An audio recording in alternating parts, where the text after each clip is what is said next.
Etepu, Assalamu alaikum, Namaste, Harun Nefer. This is Kasank Ma'at Keperu with another broadcast for you.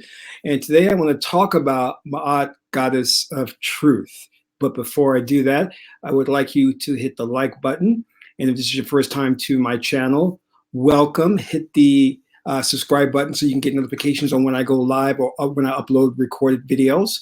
Also, if you haven't already, consider becoming a member of Patreon. You'll get exclusive access to content that deals with the esoteric and the spiritual. It's instructional videos like how to perform a ritual, proper breathing techniques, how to put together a magical amulet, how to do the oracles. So look to becoming a Patreon supporter. Your support would be greatly appreciated. So, I really was sitting around here and I said, I would really like to do something on Ma'at today because I felt like a lot of individuals out in the spiritual community, they don't really have a grasp on exactly what Ma'at is. And some of them misinterpret Ma'at and they equate it with Western ideology. So I said, why don't I do a video on my mother, Ma'at, and explain a little bit more in depth as to what she is about.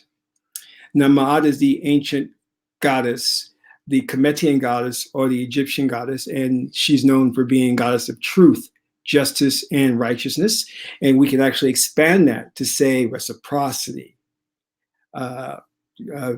equilibrium, righteousness, law.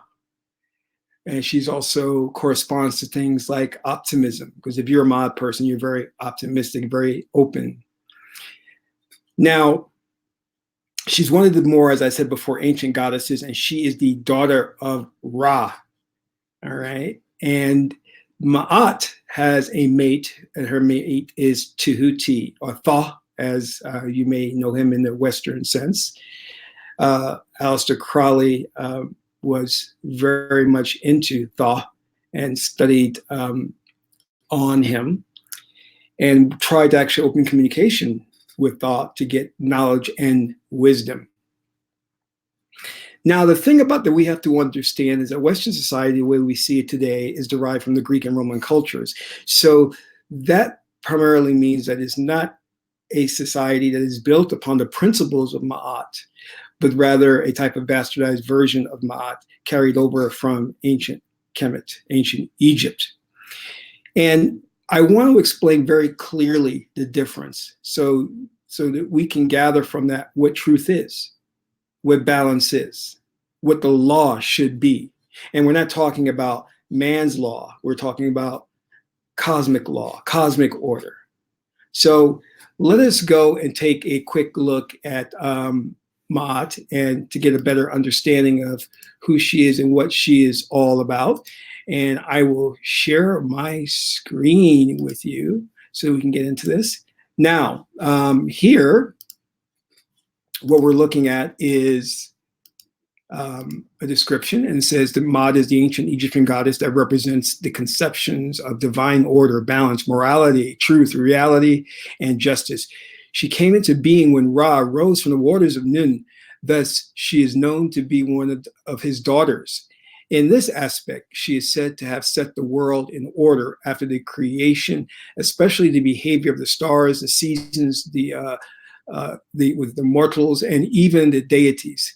She is the wife and consort of Thoth and bore 8 children with him, who later became the 8 primordial deities of Hermopolis, the most famous of which is Amun. Her name, sometimes also spelled Ma'at, literally means that which is straight. She's often depicted as a woman seated or standing whose crown had a single ostrich feather protruding from it. She may also be seen as a woman with ostrich feathers for a headdress, or sometimes as a woman with an ostrich feather as her head. She is also occasionally depicted as a winged goddess. And you'll notice in the iconography of ancient Kemet, they are known to show women with wings.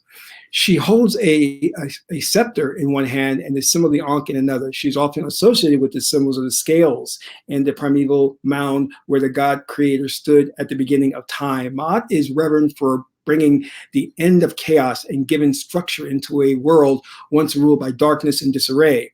That is why pharaohs made sure to uphold her principles, lest chaos return and destroy the world. All rulers respected her, but for most fervent followers include the pharaohs Akhenaten and Hatshepsut. If you don't know who Hatshepsut is, you should study her. She was the first female king pharaoh. Hatshepsut even built a temple to her, honor her at Karnak near the Mount Tu, and named her throne Ma'ati Kari, which literally translates into justice is the soul of Ra or Re. As the goddess of justice, she is the patron of judges who wore small pendants of her as a sign of her authority over them. She is believed to be the antithesis of the Upper and Lower Egypt, where one is a fertile valley and the other a barren desert. In this aspect, she emphasized her role as a protector of good and a destroyer of evil and the maintainer of balance. One of the most important things that we can take away from Ma'at is the 42 negative confessions. And these were the inspiration for the 10 Commandments. One would go, when you would pass on into the afterlife or wherever, go to the underworld precisely, you would go to the judgment scene. And this is known as the Hall of Ma'at, where there would be scales. And on one side of the scale, they would place Ma'at's feather, the ostrich feather, and on the other side, the heart. And your heart had to weigh lighter than the feather for you to be able to pass. We'll get into that in just a bit. Hall of Ma'at. The Hall of Ma'at, or the Hall of the Two Truths, otherwise known as the Hall of Ma'at, signifies the rites of passage each soul must undertake in order to live in bliss and in the kingdom of Osiris, or Osir. Her feather of truth was weighed on one side of the scale against the heart of the dead. Ma'at is a central figure in this rite. Each soul must recite the 42 truths of Ma'at. Now, 42 is, in numerology, a very important number. Thoth serves as the prosecutor, and Osiris and his sisters, Isis and Nephthys, as judges. If a heart is found as light as the feather of Ma'at, they will be granted passage into Aru for eternal life. However, if the heart is heavier than that of the feather, the deceased is conceived to be burdened of evil and sin. The heart will then be given to Amit. Amit is this crazy creature that will devour your soul. Amit, who will devour the heart or throw it into the blazing fiery lake, rendering the soul into oblivion, unending restlessness, and second death. I want you to understand a lot of things that you see here are interpreted by Egyptologists. And these are Western men and women who have not transcended or who have not elevated their spirits of consciousness. So what they're reading is from a very Eurocentric or Western perspective. So when you say things like, for example, that the dead, the person who's having their heart weighed, if his heart weighs heavier than the feather, then he is seen as sinful and evil, as I said. Like it says here, the deceased is conceived to be burdened of evil and sin. Well, you have one of the things we have to understand is the ancient Kemetic people didn't like use blanket terms or generalizations like that. That's a Western European interpretation that you are a sinner, you're evil, but that's not how we thought in ancient Kemet, and I'll explain a little bit about that. But now, one of the things that when we know from the Papyrus of Ani and the Book of the Dead, or properly titled the Book of Coming Forth by Day and by Night, are the 42 truths or the 42 negative confessions. And in them, we'll see that you recite these negative confessions to declare that you have not committed any type of transgressions or sins. Like, for example, you will say, I have not committed sin. I have not committed robbery with violence. I have not stolen. I have not slain men and women. I have not stolen grain. I have not stolen the property of the gods, or uttered lies, or uttered curses. So these go on again precisely to 42. I have not slain the cattle belonging to the god. And you'll see that these are very specific to the period in time. So we make no bones about this, that this is derived from ancient culture. Whereas in the Christian tradition, the Bible, the King James Version, they try to superimpose the Ten Commandments onto modern day life. And I will get into that. Her role in ancient Egypt are further explained and implied in the various epithets that were given to her, including directress of the underworld justice, lady of the hall of judgment, lady of the heaven, queen of the earth, Ma'at the beautiful, perfect measure, right order, sustainer of the sun, the changeless. One of the things that is associated with Ma'at is consistency. That which is true, twofold truth. And we need to talk about that. The measure of the heart. Ma'at is loved throughout all Egypt, and her cult center is found in Karnak, where the ruins of her temple still lies. It's very interesting to note that the ancient Kemetic people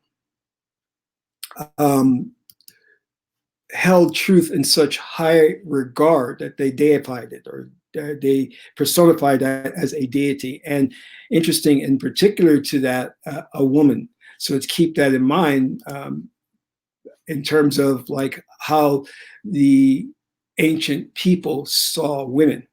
And we know in Kemet, as in most places in Africa, women were held in very high regard. In fact, in ancient Kemet, women had more rights than women in the Greek and Roman cultures. So this whole thing about sexism is a very, very recent thing that has encroached upon the planet in modern times. You will not find this in antiquity.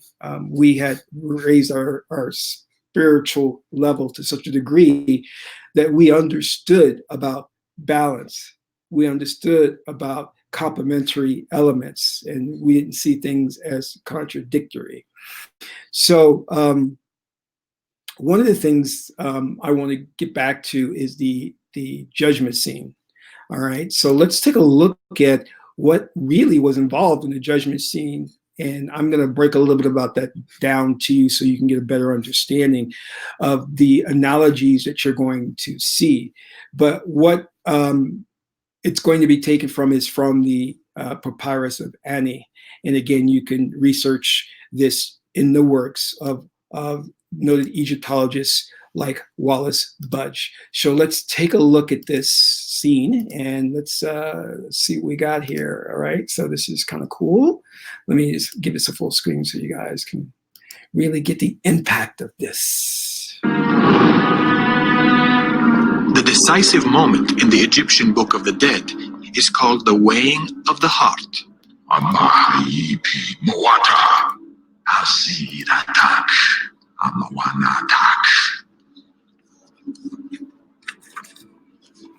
The deceased must hand his heart scarab amulet to Anubis to be weighed against a single feather of the goddess Ma'at.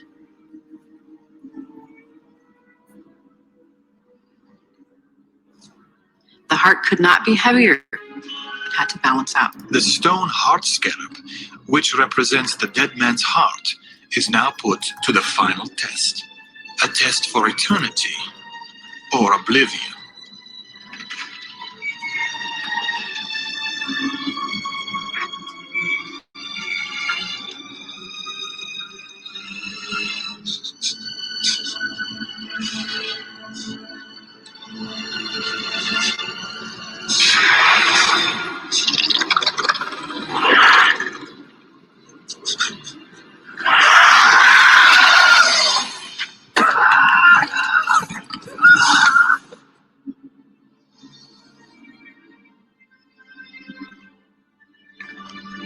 When Ani reaches the Hall of Judgment, his trials in the land of the dead are nearly over.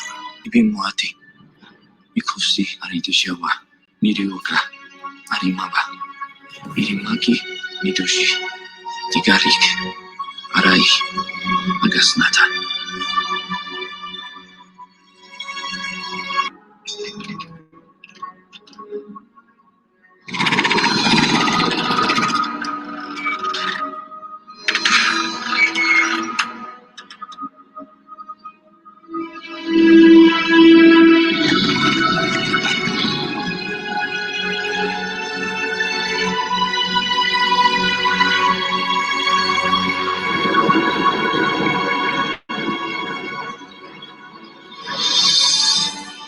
scroll of Ani helps its owner finally pass the weighing of the heart in the great hall of judgment.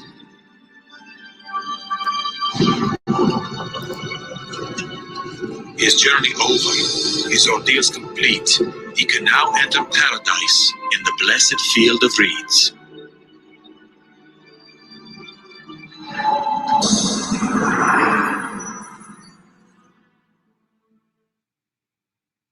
All right.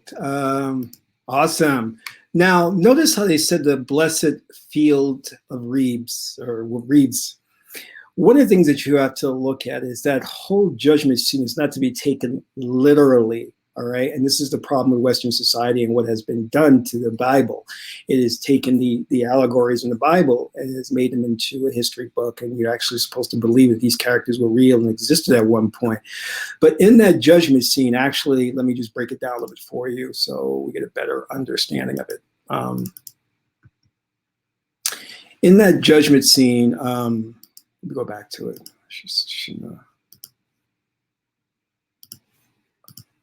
Okay, good. What you are seeing there is, okay, great. Is all symbolism. It's just, but the symbolism is very, very important because that's how it actually is. When we talk about the field there, we're talking about the state of peace. Amen. Okay. Now, let's look at the scales here. You have the heart and you have Anubis there, or Sebek, and you have the feather. Your heart is being weighed, and it must be lighter than the feather because you must be a person who has lived a life that is lighthearted. So you have, the idea is not to form attachments to things, that you will live a life where you're not overly emotional, overly indulgent in certain things, that you're at a state of peace. Hence why we have the practice, which is called in Eben Ma'at, which is keeping the heart still to keeping the heart still to live truth. And the reason that you're doing this is to prepare for the afterlife, when your will be disabled. So when you die, you cannot consciously not focus on certain things because your will not be active. So that means that everything trapped in the subconscious mind will be free to manifest. So you will be hit with memories of trauma or past experiences that weren't good, and all that will come at you. And what those negative things or those emotions that come at you will do, they'll take the form of very negative spirits or demons, as you will. And in certain religious sets, that place is known as kind of like a purgatory. But the idea here is that if you have lived a life where you have been at peace, and you have not formed an attachment, meaning you have not labeled and defined things as good or bad or evil, then when you die and your will is disabled and those things come at you, if they come at you, because they should not, you will always be centered and at peace, and your heart will weigh lighter than that feather because you will have formed no attachment. This is why you have a lot of Buddhist monks that go up into the mountains and they meditate and they give up all of their worldly possessions, because they're misinterpreting what should actually happen. Giving up your worldly possessions, you don't want to do that, and you don't want to be a monk in a mountain, because you want to go through life experiencing temptations, experiencing these things of life, because they're training your spiritual muscle. So for me, I have to live, and in living, I have to understand that it doesn't matter if I'm rich or if I'm poor. What matters is the condition of my spirit. But in the Western society, we get caught up in thinking, oh, you got to get rich or die trying. Do you understand? And it is that very belief system and chasing after these material things that we associate with status or prestige that will damn us to what the line there said, a second death. Because those attachments grow. As we go through life, they're reinforced because we're bombarded with Madison Avenue propaganda. We're bombarded with all kinds of commercials and advertisements, which tell us, especially women, that you're not good as you are. You need this, you need that. And we buy into that. And we cannot be, as the term says, at rest. So you must learn to be in the world, but not of it. You must learn to go through the trials and tribulations and not form the attachment to these things and be at peace with having and not having.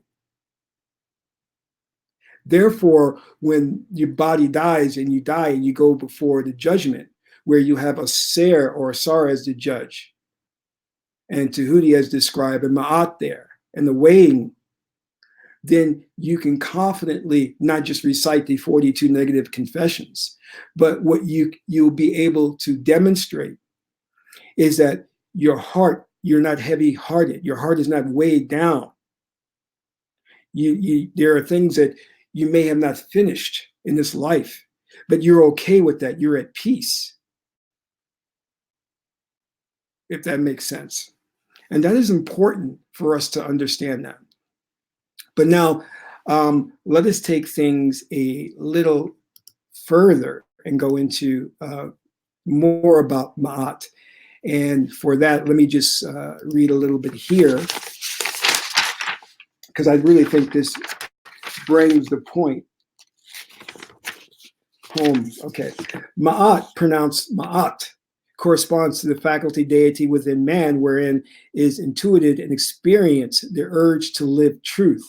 The name and the meaning are derived from the hieroglyphic, which is the phonic symbol of Ma'at. It represents the measure of the cubic, 18 inches.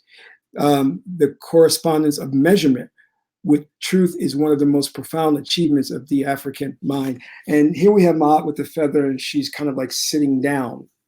And the analogy to that is that when Neter created the universe and everything that there was no foundation upon which to stand. So he created Ma'at, which was the foundation of everything, which is basically law and order. And again, not man's law, but universal cosmic law. It is important to note that Ma'at and Tahuti are considered wife, sister, and husband, brother to each other. Yin, negative, and yang, positive polarities of the same universal principle. We should not therefore be surprised to find that the principle of measurement is central to their meaning. That all principles are dual is another of those fine points of African philosophy. All things, units, are dual. There can always be discernment, and inner and outer, higher and lower, essential and substantial, and many other expressions of duality. Order in life is attained by recognizing and establishing the equilibrium between the dual dynamics operating in all things. Failing to understand this reality, Western society has fallen into such errors as defining their social orders as either socialist or communist on one hand, or capitalist on the other. As all society must embody a equilibrium of both principles, these social systems are doomed to suffer endless problems, if not self-destruction. Other examples of the failing in Western world can be seen in the imbalances and the conflicts between men and women, whites versus others, management versus labor, rich versus poor, health, preventative measure versus therapy, left side of the brain oriented education above that of the right side of the brain. The fact that all things units are composed of opposing yet complementary parts is embodied in the Kemetic doctrine of Ma'ati, spelled M-A-A-T-I. Double, dual, hence the dual nature of truth. As Ma'ati is the unification and equilibrium of all dualities making up a unit, she is said to be the goddess of the southern and northern sides of the hall in which the initiate is judged in his or her bid to become Oser. This hall corresponds primarily to man's spirit. See, that's the analogy. The judgment hall is man's spirit and physical body. It is important to note the following correspondence. And he goes on to state some more correspondence. Because truth is based on measurable objective realities, we find that the hieroglyph for the measurement of the cubic, which is the chief symbol for Ma'at, truth, is often depicted as a pedestal upon which Oser, Ptah, and other high Kemetic deities stand. It is not enough to say that Osar and Ptah stand or rest upon truth. It must be understood that truth is quantifiable and immutable reality. Western philosophers, scholars, and theologians have never understood this, and as a result, the Western world becomes intellectually paralyzed when confronted by such issues as homosexuality, women's versus men's roles in society, child rearing, law and order, equitable distribution of wealth, efficient government, female clergy, and the list is endless. Witness the current breakdown of the socialist system in China and the Soviet Union and the dismal failure of capitalism. All right, so one of the things that we have to understand is that Western man has always had a challenge with understanding dualities. This is why we see in our society the rise of things like racism and sexism. He still cannot reconcile these things, whereas we were able to rise above this in ancient cultures by creating ma'at, or personifying truth as this deity. And this spiritual journey for truth and the elevation of your spirit was the most important thing in Kemet in Egypt. But we note that in Western society, the most important thing here is the acquisition of wealth, prestige, and status. You have two diametrically opposed cultures. Now, Western man wants to claim that his legacy comes from ancient Kemet, which is not true. Western man's legacy comes from the Greek and the Roman cultures, whereas African people, Black people, their legacy comes from Africa, ancient Kemet. And we understand this because we know that most people of color on the planet are right brain thinkers, and right brain is the attribute of Ma'at. Because in order to understand duality and complementary elements, you have to be thinking out of the right brain, which thinks holistically, and the left brain thinks in segregative terms. It seeks to separate, label, and define, whereas the right brain looks at the ecology of something, the ecosystem. So when we're talking about understanding truth, you must understand that there must be a measure by which to arrive at truth. Henceforth, why we have Tahuti, God of wisdom, and then we have Ma'at, God of law. Tahuti intuits the will of God. Now also with Ma'at, we have the enforcement of the law, which is Harukuhuti, the warrior spirit, because the law means nothing if you can't enforce it. And we understand that in enforcing the law, it is not a means of punishment, but a means to bring back balance, which is why very sophisticated cultures like the ancient Chinese cultures, when they put together their holistic philosophy, a way of living, such as the book of the I-ching, the book of changes, it was all about balance, harmony, reciprocity, interdependence, and interrelationships. It was not about striking down your enemies.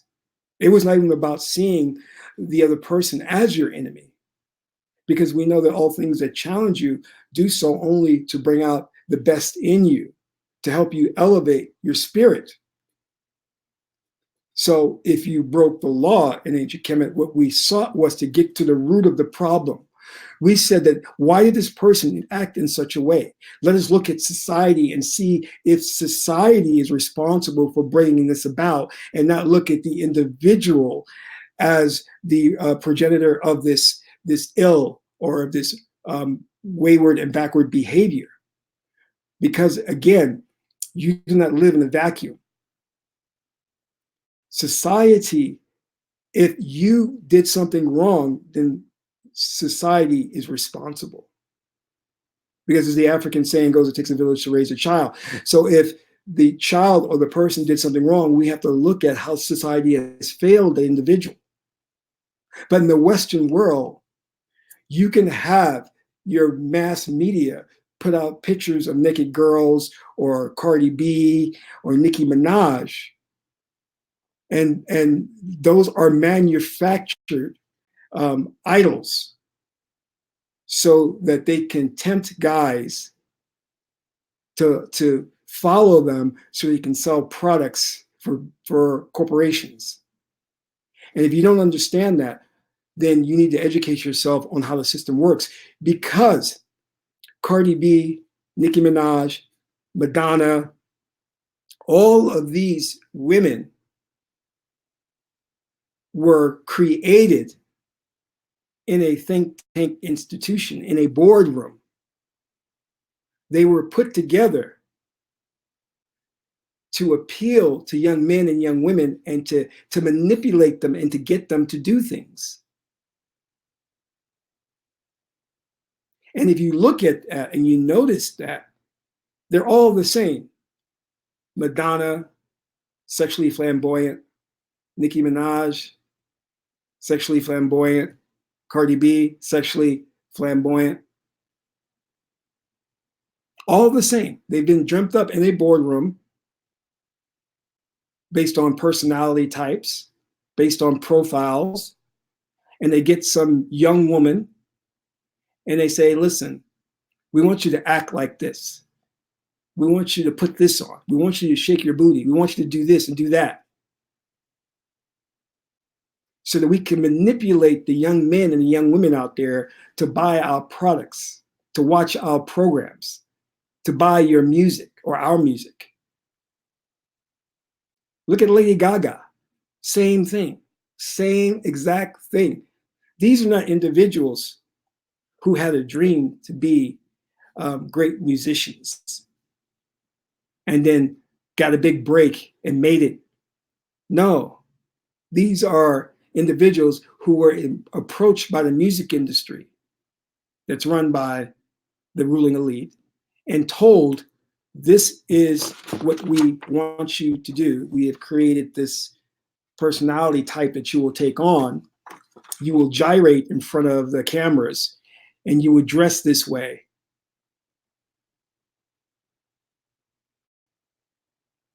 And now when you have individuals in society who follow your Lady Gaga, your Madonna, your Nicki Minaj, and trouble starts to happen, then they're locked away. And we look at them as degenerates. And then we want to make the argument that media doesn't have an effect on people. It doesn't influence you to do things. Yes, it does.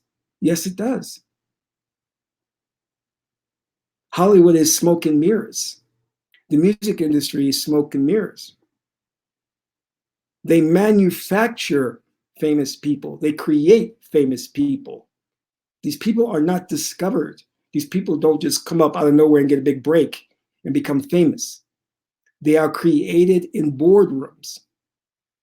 So the whole idea of living in a society that holds in such high regard, ma'at, is that we look at how that society is structured and the impact it has on the people. And if the people do something wrong, the society has failed them and not the people who are the criminals or the rejects. Because in a society that was created by holistic thinkers, as I said before, such as ancient Kemet and the ancient Chinese dynasties, it was all about looking at the ecosystem and making sure that all of the components work well together, that there was an interrelationship and interdependence. You cannot have Ma'at alone and not have Tehuti. You cannot have Ma'at alone and not have Harukahuti. They're essential for the functioning of the whole. And in the same vein, you have a relationship with God. God has placed his, her consciousness within you, your body, your Geb body, to have an experience. So there's an interrelationship and interdependence between you and God. One cannot exist without the other. And you and God come together to form a whole which is consciousness. But in a Western society that is derived from the legacy of Greek and Roman cultures, which is predominantly left brain, it's all about the individual's rights. It's all about dialectic oratory skills.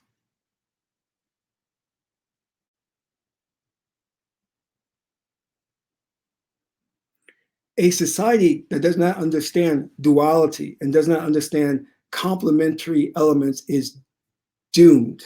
It will fail. It will fall. And we're seeing that now with Western culture.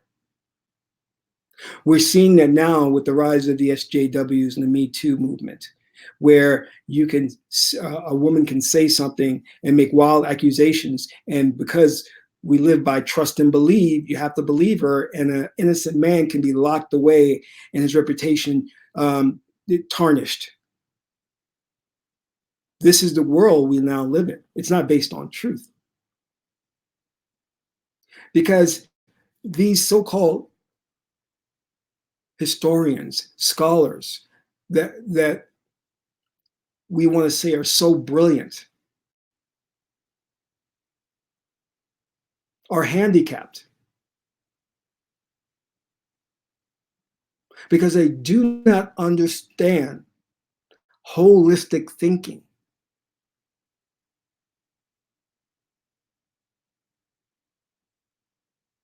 Let me give you just a very basic example of holistic thinking, because there's, again, as I said, and truth, because there's the measure.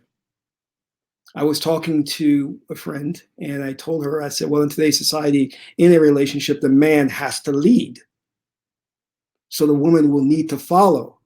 So she interprets that as some type of a way where women would be oppressed. And I said, well, in ancient Kemet, it was a different structure. But now in modern day society, there's an assault on the family unit. They want to destroy the nuclear family. They want to take down the male so they can implement their so-called New World Order. And for us to protect ourselves against that, we need strong men. So the men have to learn to lead. The men have to learn to be defenders and fighters because of the specific situation that we're under right now. Now, that is not to say that when, for example, hypothetically, if this situation were rectified and things were normal in our world, then we could look at that and that could be revised. But right now, in dealing with this challenge of having a ruling elite that is out there to destroy and to create a gender war, it is important that men stand up, take the lead, be defenders and warriors. Because again, you're measuring, you're looking at things in context. A society that's not based on truth will have absolute rules to be applied at all times in all situations, which is ridiculous and wrong. Hence why you have the 10 Commandments, and those are meant to just be applied. There's no measure how those should be applied and who they should be applied to. Who said that killing is wrong? There are times when you're defending yourself that you may need to kill. So that law, that commandment, thou shalt not kill, is wrong then.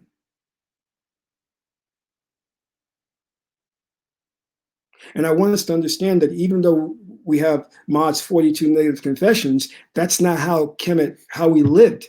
We didn't live by a blanket set of laws to be applied always. We lived by an oracle system, Tahuti. Because when we wanted to know what the right thing to do was, we went to the oracles. The oracles were the measure of truth. The oracles prescribed to us how one must act in that given situation.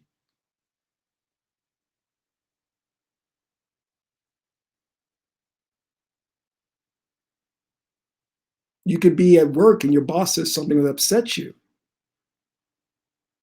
And it may have been disrespectful. But when you go to the oracle will say, be at peace. Because in that situation, it's more important that you're at peace to maintain your position in that job than it is to go fight a battle against your boss. Yes, you're right. He should have not talked to you in that tone, but the oracle can see the bigger picture.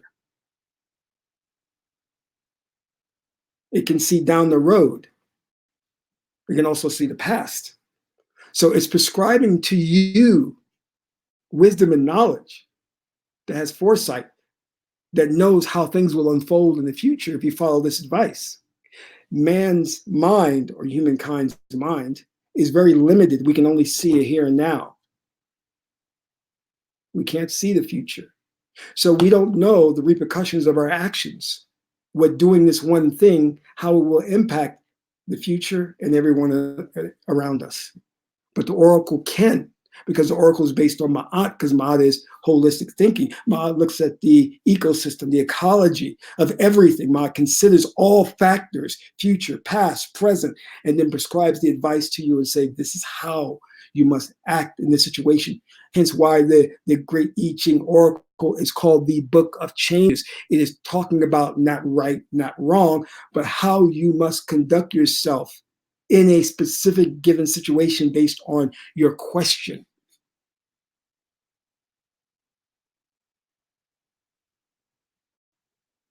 When you have a society that is so focused on absolutes and generalizations, then you're caught up in dogma.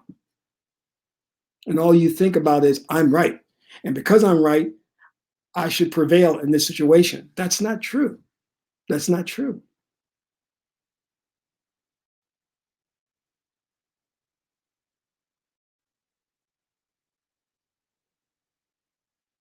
And we can see how this society manipulates things for its benefit. We have an opioid epidemic. So those who are addicted to these painkillers are now all of a sudden seen in the perspective as victims. But when there was a crack epidemic, what happened? They looked at those people as degenerates, drug addicts. Because you have a manipulative society that plays with truth, but doesn't understand truth, and is not based on truth.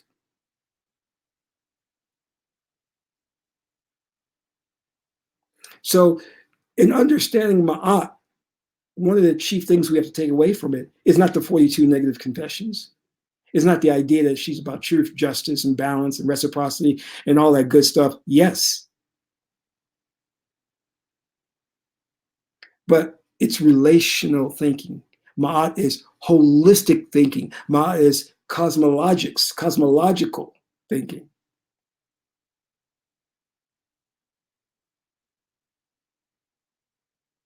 Ma'at is order.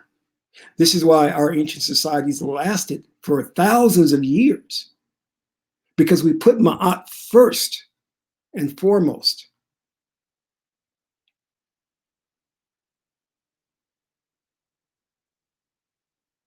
And that we had that balance between life and death. Many Egyptologists say that the ancient Egyptians had an unhealthy infatuation of death and the afterlife. That's not true. We understood that there was a connection between life and the afterlife. And we prepared for the afterlife while we were living. And we understood that this fourth dimensional experience is a training ground for 5D.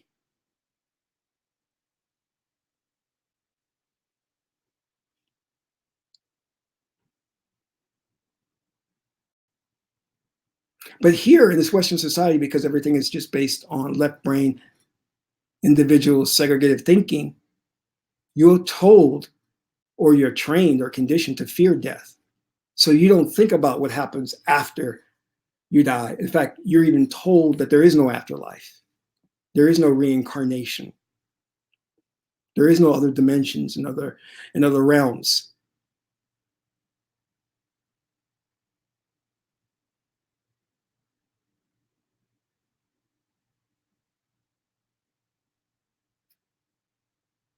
It wasn't that our ancestors had an unhealthy infatuation with death, because we understood balance.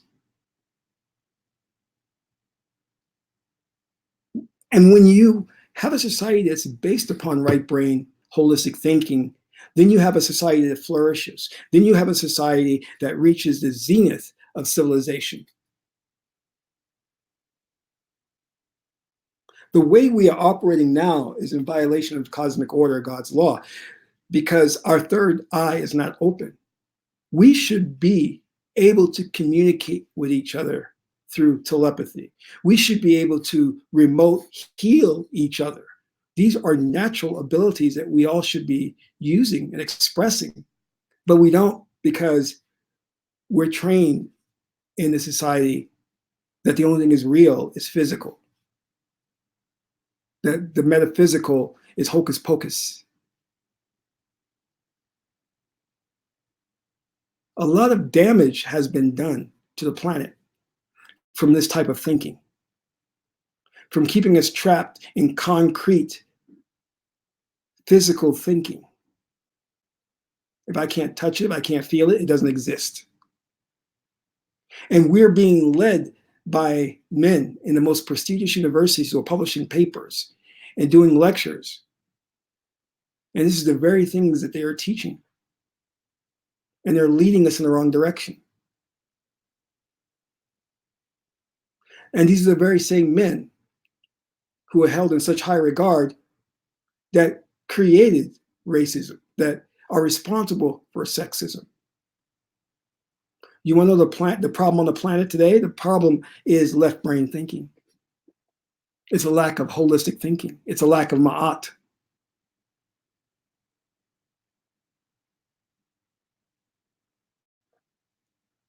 Keep that in mind. And the idea, too, is that Western society has a problem with abstract thinking. As I have already demonstrated, that when we look at things like the judgment scene, and we treat it as if it is that's actually happened. That's actually the way it is. This is what modern Christians, how they look at things, how they look at the Bible. They can't think abstractly. They think in terms of concrete things. So everything they read in the Bible happened, was real. Not realizing that our ancestors had a very sophisticated way of relaying information that was through allegories and metaphors, and based on the study of the stars, astrotheology.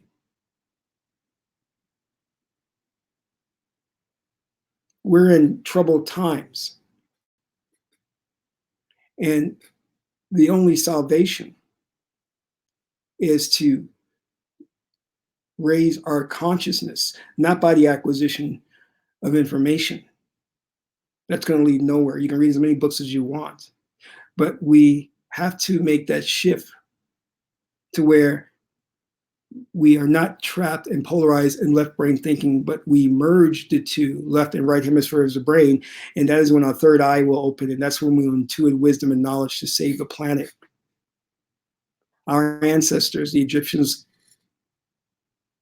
gave us the secret to saving the planet in their allegory, their story of Asar and Aset, the Osirian drama. And if you read that, you'll understand that it is really a guide map to how the brain functions and how to rise to a higher spiritual way of life, to become God on earth. So anyway, with that said, I just want to thank you for tuning in to this late broadcast. I just felt that I had to speak on this because it was important. I got a call from my mother, Ma'at, and she says, you have to clarify who I am and what I am, because too many people are equating Ma'at with the Western tradition of facts and information by thinking, well, if I live according to a set of rules, then I will be accepted into heaven. No, that's not it. That's not it. It's the weighing of your heart that's important. What's inside, not how you've lived your life in a good way. You should do that. That's automatically expected. You get no extra bonus points for being good in this lifetime. But you must learn to be at peace and be still.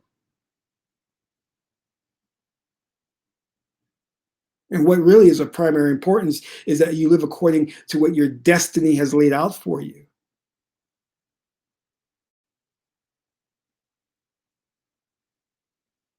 That's living according to divine order, because we all come here with a specific destiny that is relayed to us through Tahuti, the oracles. And it tells us, and it says, Kasank, in this lifetime, you must do this. Now that destiny is specific to me. It will change for another person. Another person will have a totally different destiny. And that's what's important, is they live according to what their destiny says. Let me say this again. Living a righteous life, being good, is a given. You should do that. You get no extra points for that. But you must understand what your destiny is, live according to your destiny.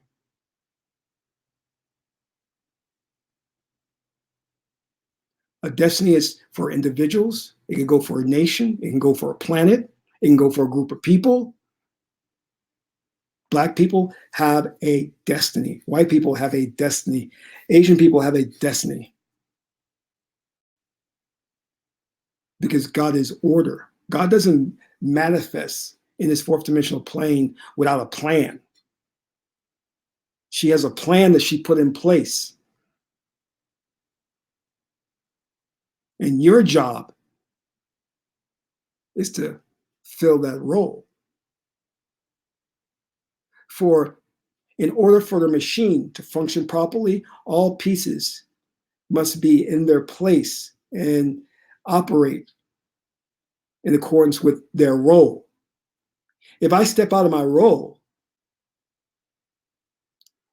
and I wake up one day and I say, I'm a bunny rabbit. I'm a bunny rabbit. I'm going to hop all over everywhere. And you better refer to me by the proper pronoun, Mr. Rabbit. Because I'm a bunny rabbit. That's a violation of God's law.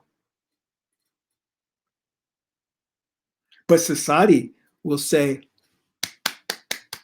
he is so brave for coming out as a bunny rabbit. He deserves an award. He is brave. So we enable that dysfunctional behavior. God made me who I am to fulfill my role. If God wanted to make me as a bunny rabbit, she would have done that.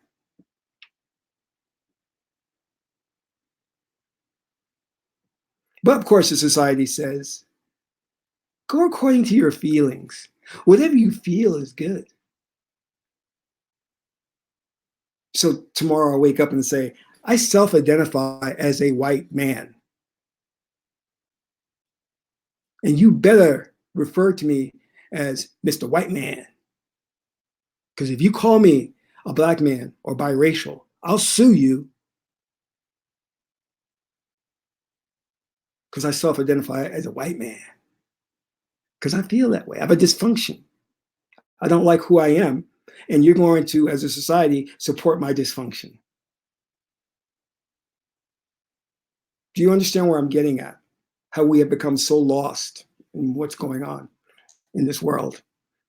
And it's only going to get worse because, again, the ruling elite, their plan is to subvert order, steer us in the wrong direction.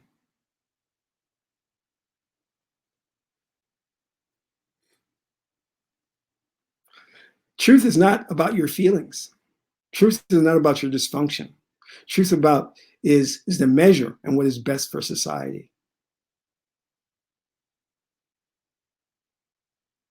And that has to be taken into consideration. That's what Ma'at is all about.